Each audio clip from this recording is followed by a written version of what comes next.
Wait a minute.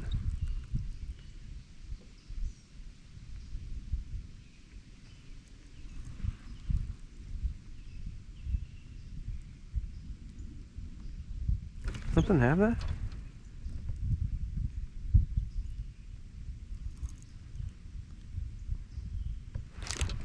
Yeah, let's so.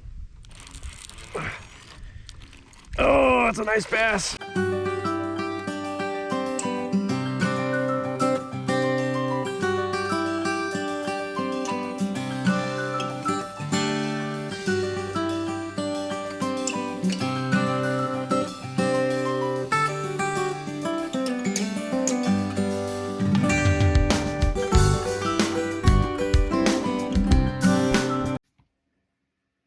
Hey, everybody from YouTube. I was out at Lunga Reservoir last weekend, and it was really interesting trying to figure out the pattern out there. I was really successful in figuring out the pattern from a couple of different perspectives. But I got to thinking about Livescope. I've been using Livescope now for months, and it's been super helpful, and I'm getting better and better at it. And I wanted to share with you all at this point, what are 5 lessons learned from Livescope that I think are really important. And it just so happens I happened to leverage all five when I was out at Lunga last weekend. So, the first, what I'm going to cover basically is Livescope is just a tool. I'm going to talk about precision casting versus potluck casting. Third is really the importance of knowing how to use your equipment. Fourth one is don't stare at the screen. I'm going to cover this one more time. And then the fifth one is just basically be prepared to change strategies. But let's look at the first one, right? Livescope is just a tool. Look, I think that Livescope has been overhyped, but I also think it's been underhyped as well. The way I look at Livescope, people say, well, do you catch more fish with Livescope? Yeah, I do, but the way I would answer that is it's changed the way I fish, and based on changing the way I fish, it has made me more successful. But at the end of the day, it's just a tool, and like with any tool, your success with that tool is all going to be predicated on how you use the tool, right? Just like any other tool that you've got in your arsenal, in your boat or whatever when you go fishing. So just keep that in mind, that it's a tool for you to use, and the better you get at using that tool, the more successful you're going to be. Okay, let's look at the second area here. Precision casting versus potluck casting. Okay, so what do I mean by this? And I have a little simple diagram here to show the casting with Livescope and the casting compared without Livescope. Okay, so without Livescope, when you go into an area to fish, right, most bodies of water, you're not going to be able to sight the fish, right? They're not clear enough for you to do that. Some places are, most places aren't, especially here in Virginia. So you don't really know where the bass are. You don't know what direction they're facing. You don't even know what depth they're at. You're kind of guessing at it, right? So let's say it's springtime, they're in the shallows. So that's where your strategy is going to be, fish the shallows, right? Or it could be summertime and I'm going to fish deep structure, whatever. Now, without Livescope, you're going to get into that area and you might cast behind the bass. You might cast way in front of it. You might cast a little above it. You might cast a little below it. Or you may, in fact, put that lure basically right in front of that bass where you can see it and it can react to it, okay? So, but the point is that sort of potluck, right? When you fan that area, you don't really know where that lure is in reference to the actual fish itself. Now, with Livescope, and this is a big differentiation on what Livescope brings to the table, it allows you to be very, very precise. Okay, so what do I mean by that? There's 3 pieces of data you get from Livescope. You're going to get the distance from the actual transducer to the fish signal, right? So you know that distance. It's going to show you on the screen. In terms of feet, right? Now, people think, well, 30 feet, what's that? It's hard to judge distance on the water. Well, the way I like to think of it is in boat lengths, right? Don't think feet, think boat length. So 30 feet for me, I got a 12-foot kayak, is a little less than 3 boat lengths, right? So that's easy to kind of visualize in front of me where I need to put that lure. Second piece of data you're going to get is the direction, right? So you have your transducer, right, either on your trolling motor or on your sidearm, and you're going to know exactly where that transducer is pointed to get the strongest signal on that fish. And that's going to give you your direction. And the third one is you're going to get your depth, right? That shows up on your screen. So you got those 3 data points. This is going to pinpoint exactly where that fish is. And most times you're going to be able to see the orientation of which direction that fish is swimming or what direction that fish is actually facing. So now you can be really, really precise in your presentation. Now, you don't have to use this, right? You don't have to get to this level of specificness, but if you do, it could in fact increase your hookup percentage. Let me show you an example from the field. Okay, you can see which way I'm facing here, right? I'm basically facing open water, fishing 15 to 20 feet down with plastics. And what I'm going to pick up here, if you can see it on my Livescope monitor, I'm going to pick up two bass moving from the left to the right. Okay, there are two bass suspended. Which way? I'm moving He's going that way. the direction of the sonar to get the direction to make sure I get the strongest signal so I get the right direction, right? So they're off to my right. Now I'm going to have to position the kayak to the right. I know the distance, about 30 feet out. Over there it's about 8 to 12 feet down. Right there. So I put that, I made sure I took my time to make an accurate cast. So there might be a couple of them in there. And I'm just basically working the lure. There's one. There's one. And he picked it up. All right, so normally I would not have seen these bass. They would have went right past me and I would have kept fishing the other direction, but this is where Livescope comes in handy. There's one.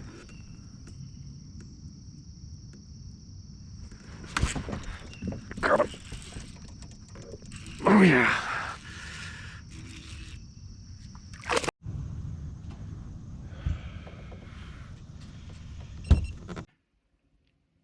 Okay, let's look at item number 3, knowing your equipment, right? So this is really important, right? So like I said in my previous videos, Livescope is not a set and forget device. It's not, right? You're going to have to work at it a little bit. It's nothing terribly complicated, but you just need to understand the basics of it and make sure that you can utilize the equipment the correct way, right? So for instance, being able to set your, what's your casting length, right?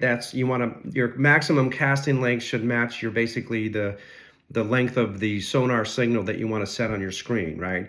So you need to understand what that is, right? Understanding the different settings to be able to maximize the clarity of the signal, right? Being able to understand that you've got to move this transducer, right, to maximize the signal of the fish you're actually looking at, right? So you're going to have to adjust that. So little adjustments here and there throughout the course of the day to be able to maximize that experience is really important. So you got to know your equipment. And then the other thing is you understand what you're looking at on the screen. I see a lot of guys get frustrated with this.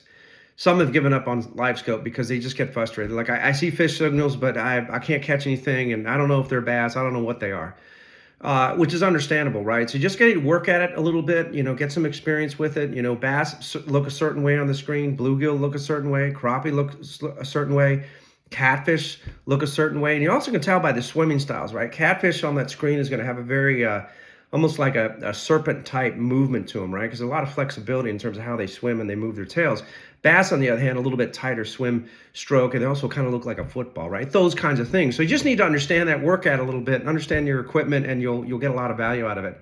The fourth one here is don't stare at your screen. I can't emphasize this enough, not staring at your screen. Now, this is my own personal opinion on this because this has cost me fish. Now, there is a real temptation to stare at the screen.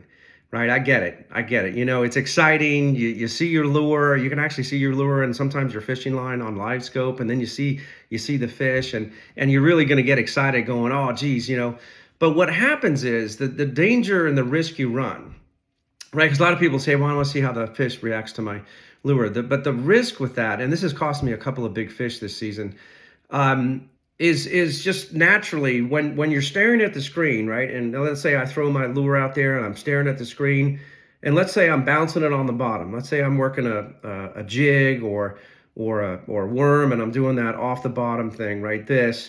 When I start staring at that screen, what happens is I forget about the action that I'm putting on the lure, right? And all of a sudden I'm reeling it like this. And then there's a natural thing when that fish gets closer to the lure, you have a tendency to want to slow the retrieval down, right? So the bass can run right into the lure. And a lot of times that's probably the worst thing you can do, right? Because it takes the action, it puts the wrong action on it, and then the bass becomes uninterested. What I would recommend you do is precision casting, right? The fish is there. concentrate on your fishing, right? Get your eyes off that screen and concentrate on that action. Now, whether that fish is going to hit the lure or not has nothing to do with what you're seeing on the screen. It's either going to hit it or not hit it. Now, if it doesn't hit it, right, then you change it up. Change the action. Maybe you change the lure, change the presentation style, all of that stuff, the color, and that's the fun part of this, right? But I'm encouraging not to stare at the screen. Let me show you an example of what I'm talking about. About 3 boat lengths out, pointing that way.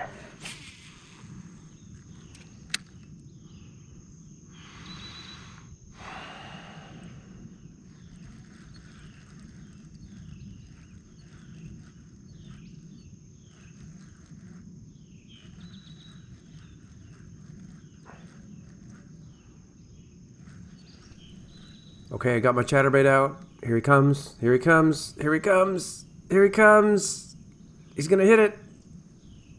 He's gonna hit it.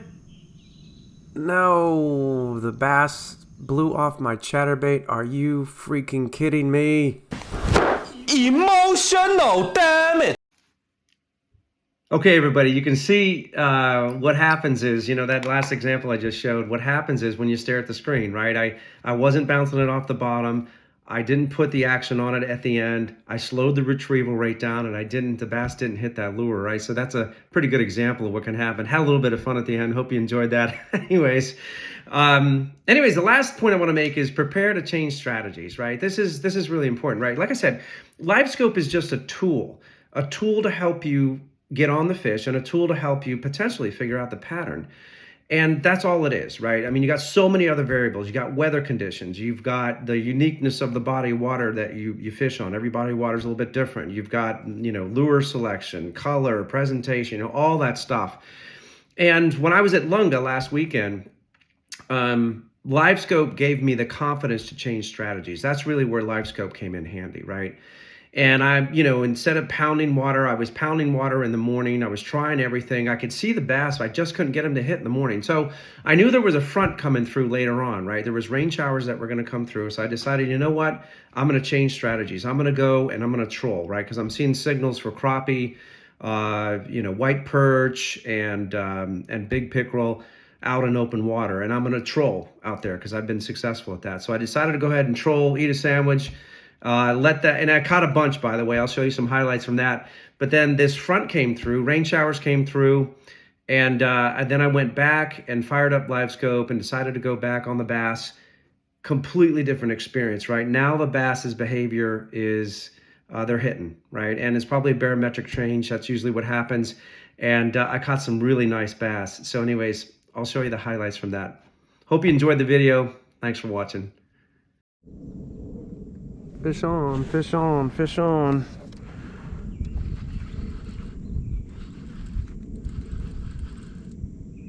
Nice. Another crappie? Oh yeah.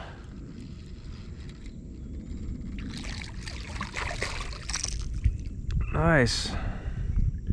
Another nice crappie. Fish on. I think. Yeah, he's on. Oh yeah. Yep, I got him. Nice. I think I got him. Oh yeah. Oh, well, that was a nice white perch. Damn.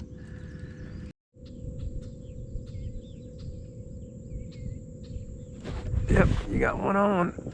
Fish on, buddy.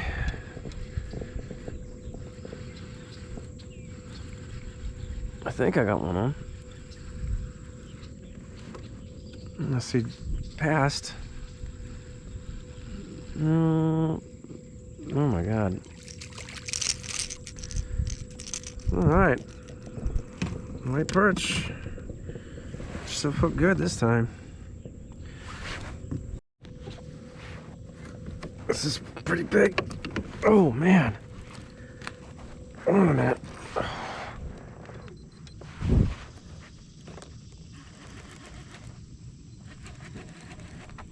Oh yeah. Oh, this is a nice size, whatever it is.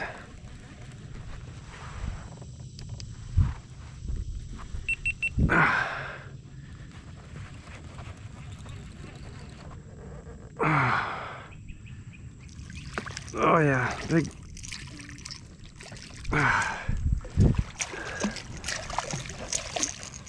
Big pickerel. Mr. Pickle.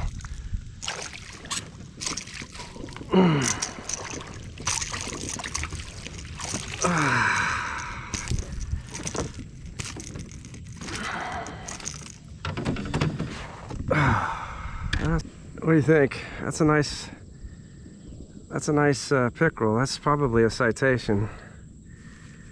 There's some nice big ones in here, bigger than this too. That's a good one. That is probably a citation, if I was to guess. That's a nice perch, folks. That is a very, very nice perch.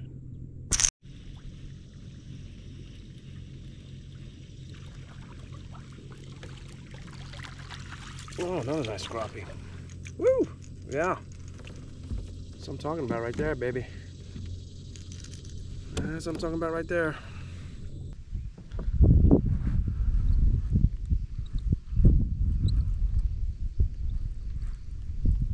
Oh. Wait a minute.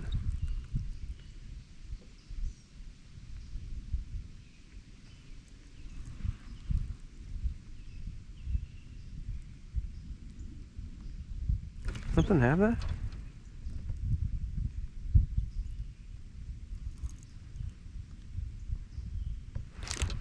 Yeah, that's so. Oh, that's a nice bass.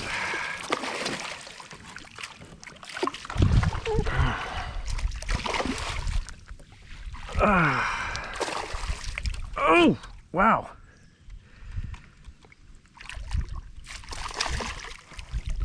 Yeah.